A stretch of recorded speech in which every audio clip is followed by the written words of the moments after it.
अनोखं प्रेम भाग 29. शिवम आणि सुहानी एकमेकांच्या डोळ्यात हरवलेले होते. इतक्यात सर्वंट कॉफी घेऊन आत आला. त्यामुळे दोघंही भानावर आले आणि व्यवस्थित उभे राहिले. सर्वंट कॉफी ठेवून बाहेर निघून गेला. शिवमने सुहानीकडे पाहिलं. त्याच्या लक्षात येत होतं की ती कसल्याशा टेन्शनमध्ये आहे. सुहानी, काय झालं? काही टेन्शन आहे का? शिवमने काळजीने विचारलं. काही नाही शिवम, मी फक्त थोडी थकले आहे. सुहानीने खोटं सांगितलं. तिला शिवमला कोणतंही टेन्शन द्यायचं नव्हतं. ठीक आहे, तू आराम कर, मी माझ्या रूममध्ये जातो. तिला आराम करायला सांगून शिवम कॉफी घेऊन आपल्या रूममध्ये गेला आणि सुहानी या प्रॉब्लेममधून कसं बाहेर पडायचं याचा विचार करत बसली. शिवमला समजलं होतं की सुहानी कसल्या तरी टेन्शनमध्ये आहे, पण ती त्याला सांगत नाही आहे. दुसऱ्या दिवशीही सकाळी सुहानी किचनमध्ये काम करत होती, पण आपल्याच विचारात हरवलेली होती. आता शिवमला खात्री झाली होती की सुहानी टेन्शनमध्ये आहे, पण त्याला माहीत होतं की ती त्याला टेन्शनचं कारण सांगणार नाही. म्हणून त्याने दिशाला विचारलं की सुहानी कसल्या टेन्शनमध्ये आहे. दिशाने शिवमला सांगितलं की सुहानीला आईला भेटायला जायचं आहे, पण शिवमची मेमरी गेली आहे हे आईला कळू नये म्हणून ती आईला भेटायला जात नाही आहे. ते ऐकून शिवमला वाईट वाटलं. त्याने ठरवलं की तो सुहानीला तिच्या आईकडे घेऊन जाईल. तो विचार करत होता तेवढं सुहानी त्याच्यासाठी कॉफी घेऊन आली. शिवमने स्माईल करत ती कॉफी घेतली. सुहानी, तयार हो, आपल्याला बाहेर जायचं आहे. तो कॉफीचा एक सिप घेत म्हणाला. कुठं जायचं आहे शिवम? आणि तुम्हाला ऑफिसला नाही जायचं? सुहानीने उत्सुकतेने विचारलं. सुहानी, आज आपण तुझ्या माहेरी जात आहोत, आईला भेटायला, तो स्माईल करत म्हणाला. ते ऐकून सुहानी आश्चर्याने त्याच्याकडे पाहतच राहिली. पण शिवम, मी आईला तुमच्या ॲक्सिडेंटबद्दल काहीही सांगितलं नाही आहे. जर तिला तुमच्या मेमरी लॉसबद्दल समजलं तर ती खूप टेन्शन घेईल. आधीच तिला बीपीचा त्रास आहे, सुहानी काळजीने म्हणाली. सुहानी, मला समजत आहे की तू यामुळेच कालपासून टेन्शनमध्ये आहेस, पण काळजी करू नकोस. मी तिथे जास्त काही बोलणार नाही, आणि चुकून जर माझ्याकडून एखादा शब्द गेला तर तू आहेस ना सांभाळून घ्यायला. तू एक काम कर, मला आईविषयी आणि तुझ्या बहिणीविषयी माहिती दे, म्हणजे माझ्याकडून काहीही गडबड होणार नाही, तो आत्मविश्वासाने म्हणाला. ते ऐकून सुहानी थोडी रिलॅक्स झाली. तिला वाटलं की शिवम जे बोलतंय ते ठीक आहे, कारण ती आता जास्त दिवस आईला भेटल्याशिवाय राहू शकत नव्हती. त्यामुळे तिने शिवमला तिच्या आईचे आणि बहिणीचे फोटो दाखवले आणि त्यांच्याबद्दल महत्त्वाची ती सगळी माहिती शिवमला सांगितली. शिवमने एकदम मन लावून सगळं ऐकून घेतलं.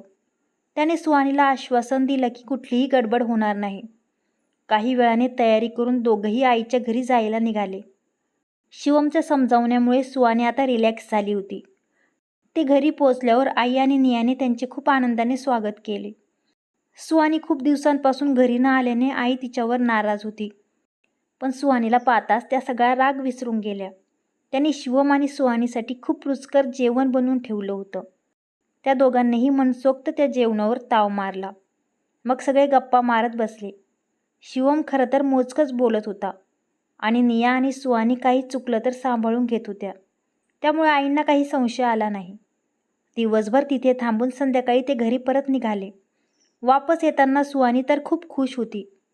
शिवमने ज्या प्रकारे आईंना काही कळू नये म्हणून सावधगिरी बाळगली होती, आईची काळजी घेतली होती, त्याचं तिला कौतुक वाटत होतं. शिवम आपला आणि आपल्या आईचा किती विचार करतोय त्याबद्दल ती मनापासून त्याची स्तुती करत होती. थँक्यू शिवम, तुम्ही आईसाठी इतकं सगळं केलं, खरंच थँक्यू, ती इमोशनल होऊन म्हणाली. सुहानी, तू माझ्या परिवारासाठी इतकं सगळं करतेस, मग मी केलं तर काय मोठं आहे? आणि तसंही त्या माझ्याही आई आहेत. खूप प्रेमळ स्वभाव आहे आईचा, शिवम स्माईल करत म्हणाला. ते ऐकून सुहानीला शिवमबद्दल अजून जास्त रिस्पेक्ट वाटत होती. वाटेत सुहानीला एक पाणीपुरीचा स्टॉल दिसला. सुहानीचा चेहरा उतरला. तिला आठवलं की कशा प्रकारे तिच्या गाडी चालवण्याच्या हट्टापायी शिवमचा ॲक्सिडेंट झाला होता. अचानक तिचा उतरलेला चेहरा पाहून शिवमने तिला कारण विचारलं. शेवटी सुहानीने हिम्मत करून शिवमला सगळं काही सांगण्याचं ठरवलं. शिवम, तुम्हाला माहीत आहे तुमचा ॲक्सिडेंट कसा झाला होता? शिवम, आपण हनीमूनला निघालो होतो. वाटेत एका ठिकाणी आपण पाणीपुरी खाल्ली. मग परत कारजवळ आल्यावर मी गाडी चालवण्याचा हट्ट केला. तुम्ही मला समजावून सांगत होते, पण मी तुमचं काही एक ऐकलं नाही. माझ्या हट्टीपणामुळेच तुमचा ॲक्सिडेंट झाला होता. सुहानी जवळजवळ रडतच म्हणाले. तिचे डोळे पाण्याने डबडबले होते. आवाज कापत होता. ते ऐकून शिवम आधी शॉक झाला. त्याने गाडी एका बाजूला उभी केली. पण नंतर थोडा वेळ विचार करून म्हणाला, पण मला हॉस्पिटलमध्येही तूच घेऊन गेली होतीस ना? मला रक्त देऊन तू माझा जीव वाचवला. माझी इतकी काळजी घेतलीस. मला आईने सगळं काही सांगितलं आहे. सुहानी, चुका प्रत्येकाकडून होतात. त्यामुळे तू आता माझ्या ॲक्सिडेंटबद्दल स्वतःला दोष देऊ नकोस. जे व्हायचं होतं ते झालं. पण आता झालं गेलं विसरून आपल्या दोघांनाही जीवनात पुढं जायचं आहे. नवीन आयुष्य सुरू करायचं आहे, शिवम तिला समजावत म्हणाला. सुहानी सगळं खूप इमोशनल होऊन ऐकत होती. शिवमला हे सगळं सांगून तिच्या मनावरचं खूप मोठं ओझं उतरल्यासारखं वाटत होतं. तिने शिवमकडे पाहून सहमतीने मान हलवली आणि आपले डोळे पुसत त्याच्याकडे पाहून स्माईल केली. काही वेळाने दोघं घरी आले. सुहानी चेंज करायला आपल्या रूममध्ये जायला लागली. तोच शिवमने तिचा हात पकडून मागे ओढलं. ती त्याच्यावर जाऊन आदळली आणि त्याच्याकडे चकित होऊन पाहायला लागली. शिवम खूप प्रेमाने तिच्याकडे पाहत होता. त्याच्या मनात सुहानीबद्दल प्रेम वाढत चाललं होतं. तो दुसऱ्यांदा नव्याने तिच्या प्रेमात पडला होता.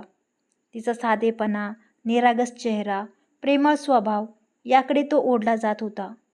आणि आता त्याला त्याच्या भावना पूर्णपणे समजल्या होत्या. त्याला लक्षात आलं होतं की सुहानीबद्दल वाटणारी ओढ हे दुसरं तिसरं काही नसून निखळ प्रेम आहे. सुहानी, माझ्यासाठी कॉफी बनवशील? त्याने प्रेमाने रिक्वेस्ट केली. सुहानीने हसत होकार दिला. शिवम गालात हसत आपल्या रूममध्ये निघून गेला. सुहानीचं मन भरून आलं होतं. तिला विश्वास बसत नव्हता की सगळं काही ठीक होत आहे. स्वतःला सावरत ती कॉफी बनवायला गेली.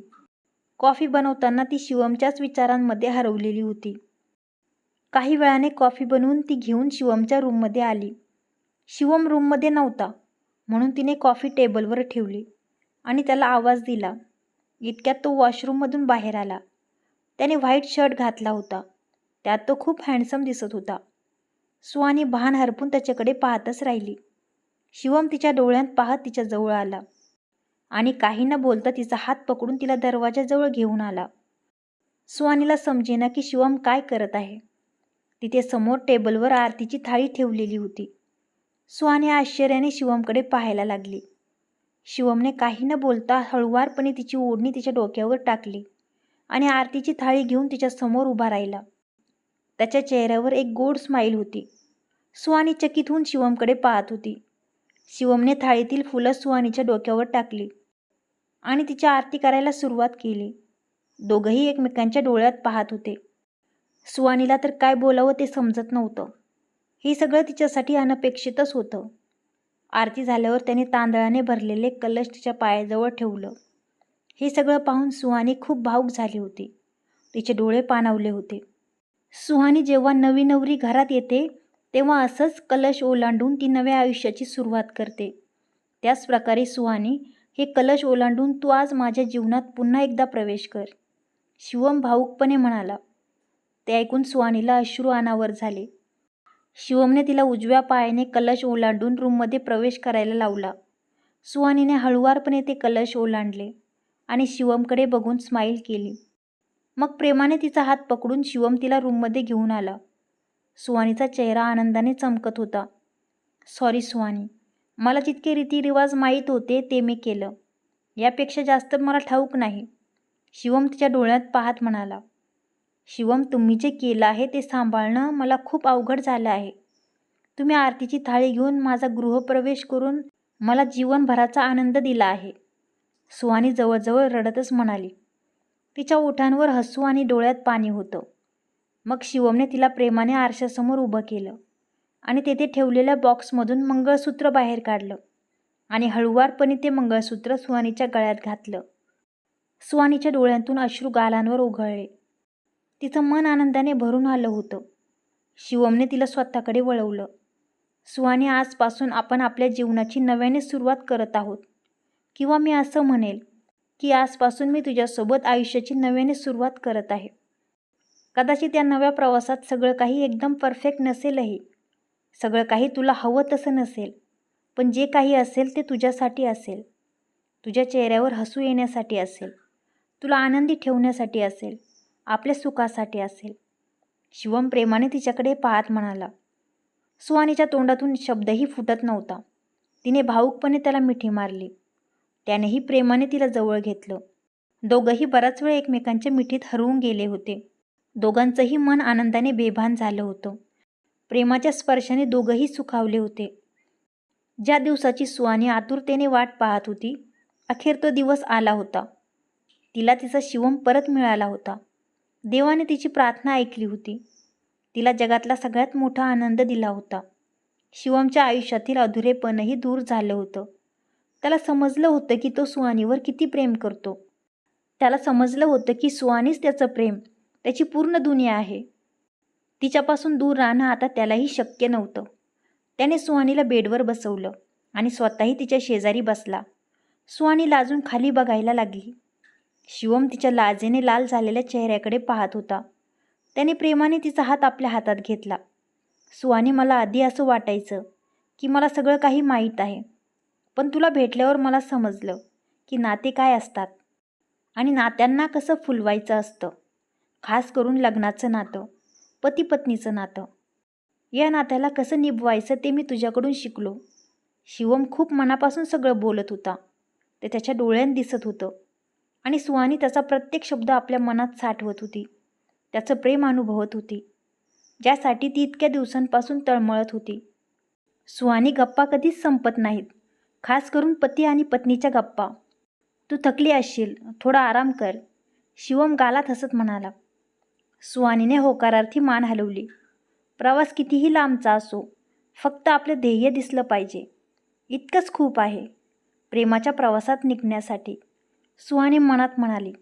दोघंही प्रेमाने एकमेकांकडे पाहत होते, नजरेची भाषा बोलत होते. मग शिवमने तिला खाली झोपवलं आणि दुसऱ्या बाजूला येऊन तो तिच्या शेजारी बसला आणि तिच्या चेहऱ्यावर प्रेमाने हात फिरवत, कुरवाळत तिला झोपवण्याचा प्रयत्न करायला लागला. त्याच्या प्रेमळ स्पर्शाने सुहानीचे डोळे जड झाले आणि तिला केव्हा झोप लागली ते तिलाही समजलं नाही. शिवम आपल्या साईडला व्यवस्थित बसून तिच्याकडे पाहत होता. झोपेत ती खूप क्यूट दिसत होती. तिच्या चेहऱ्यावर एक गोड स्माईल होती. शिवमची नजर तिच्या चेहऱ्यावरून हटतच नव्हती. त्याला आता आयुष्यभर सुहानीची साथ हवी होती. आता आपल्या प्रेमाला तो स्वतःपासून दूर होऊच देणार नव्हता. बराच वेळ तो सुहानीकडे बघत विचार करत होता. नंतर केव्हा तरी त्याचा डोळा लागला. सकाळी जेव्हा त्याला जाग आली तेव्हा सुहानी बेडवर नव्हती. तो बेडवरून उठला आणि सुहानीला आवाज देत इकडे तिकडे शोधायला लागला. इतक्यात सुहानी आपले केस पुसत वॉशरूममधून बाहेर आली आणि ती शिवमवर जाऊन आदळली. ती खाली पडणार तोच शिवमने तिला आदांतरीच पकडलं. दोघांची नजरानजर झाली आणि दोघेही एकमेकांमध्ये हरवून गेले. तिच्या डोळ्यांत पाहतच शिवमने तिला व्यवस्थित उभं केलं आणि हळुवारपणे तिच्या चेहऱ्यावर आलेले केस आपल्या हाताने बाजूला केले. त्याच्या स्पर्शाने सुहानीच्या अंगावर शहारा आला. तिने आपले डोळे बंद करून घेतले. शिवमने गालात हसत तिच्या क्यूट चेहऱ्याकडे पाहिलं आणि त्याचं लक्ष तिच्या थरथरणाऱ्या ओठांकडे गेलं. त्याने अलगद तिला जवळ ओढलं आणि आपला चेहरा तिच्या चेहऱ्याच्या जवळ आणला. पण इतक्यात शिवमचे इस्त्री केलेले कपडे घेऊन आलेल्या सर्वंटने दरवाजाची बेल वाजवली. त्या आवाजाने दोघंही भानावर आले आणि पटकन बाजूला झाले. ओशाळून सुहानी आरशासमोर जाऊन आपले केस पुसायला लागली आणि शिवम दरवाजा उघडायला गेला. सर्वंटकडून कपडे घेऊन त्याने ते आपल्या कपाटात ठेवले आणि एकवार सुहानीकडे पाहत तो वॉशरूमकडे निघून गेला. तो आतमध्ये जाताच सुहानी रिलॅक्स होऊन बेडवर बसली आणि आता जे काही घडलं ते आठवून गालातल्या गालात हसायला लागली. शिवमबद्दल विचार करत ती बराच वेळ स्वतःशीच हसत होती. मग ती तयार होऊन नाश्ता बनवण्यासाठी किचनमध्ये गेली. नाश्ता वगैरे आटोपल्यावर सुहानी रूममध्ये येऊन रूम आवरायला लागली. तो शिवम आतमध्ये आला आणि सुहानीचा हात पकडून तिला बाहेर न्यायला लागला. सुहानी, लवकर चल, आपल्याला बाहेर जायचं आहे, तो म्हणाला. पण शिवम, आपण इतके गडबडीत कुठं जात आहोत? सुहानीने त्याला गोंधळून विचारलं. तुझ्यासाठी एक सरप्राईज आहे, तो डोळे मिचकावत म्हणाला. तो सुहानीला बाहेर घेऊन गेला आणि कारमध्ये बसायला लावलं. शिवम, आता तरी सांगा, आपण कुठं जात आहोत? सुहानीने न राहून विचारलं. सुहानी, तू काल मला सांगितलं ना की माझा ॲक्सिडेंट होण्याआधी तू माझ्याकडे कार चालवायला शिकण्याचा हट्ट करत होती. मग चल, आज मी तुला कार चालवायला शिकवतो, शिवम प्रेमाने म्हणाला. ते ऐकून सुहानी उदास झाली. नाही शिवम, माझ्या हट्टापायी मी एकदा तुम्हाला गमावलंच होतं, पण मला पुन्हा ती चूक नाही करायची. मला नाही शिकायचं कार चालवायला, सुहानी घाबरत म्हणाली. सुहानी रिलॅक्स, मागच्या वेळी जे झालं ते पुन्हा नाही होणार. आणि घाबरून एखादी गोष्ट शिकण्याचं सोडून देणं योग्य आहे का? मी तुला प्रॉमिस करतो की तू लवकरच कार चालवायला शिकशील, शिवम तिला समजावत म्हणाला. पण त्या ॲक्सिडेंटमुळे तिचा कॉन्फिडन्स नष्ट झाला होता. शिवमने तिला खूप समजावून सांगितलं, तेव्हा कुठे ती तयार झाली. शेवटी एका सुनसान रोडवर त्याने तिला कार चालवायला शिकवली. बराच वेळ प्रॅक्टिस केल्यावर सुहानी चांगल्या प्रकारे कार चालवू लागली. त्यामुळे तिला खूप आनंद झाला. तिने त्याला मिठी मारून त्याचे आभार मानले. मग तिच्या लक्षात आलं की ती शिवमच्या खूप जवळ आहे. ती पटकन बाजूला झाली आणि लाजून खाली पाहायला लागली. शिवमला तिच्या चेहऱ्यावरचे हावभाव पाहून हसायला येत होतं. फायनली सुहानी शिवम मेहरा कार चालवायला शिकली. शिवम हसत म्हणाला. सुहानीने लाजत त्याच्याकडे पाहून त्याला स्माईल दिली. प्रॅक्टिससाठी ते खूप दूर आले होते. आसपासचं वातावरण खूप सुंदर होतं. आजूबाजूला खूप सारी फुलझाडं होती. त्यावर विविध रंगाची फुलं फुललेली होती. ते पाहून सुहानी गाडीच्या खाली उतरली. तिला पाहून शिवमही खाली उतरला. बाजूला एक छोटंसं गॅरेजसारखं काहीतरी बांधलेलं होतं आणि तिथे कुणीही नव्हतं. सुहानी खूप आनंदाने तिथे बागडत होती. शिवम कौतुकाने तिच्याकडे पाहत होता. मागील काही दिवसांपासून त्याने सुहानीला उदासच पाहिलं होतं, पण आता ती आनंदी आणि उत्साही दिसत होती. तिचा चेहरा आनंदाने चमकत होता. यामुळे त्याला खूप समाधान वाटत होतं. आकाशात ढग जमा व्हायला लागले होते.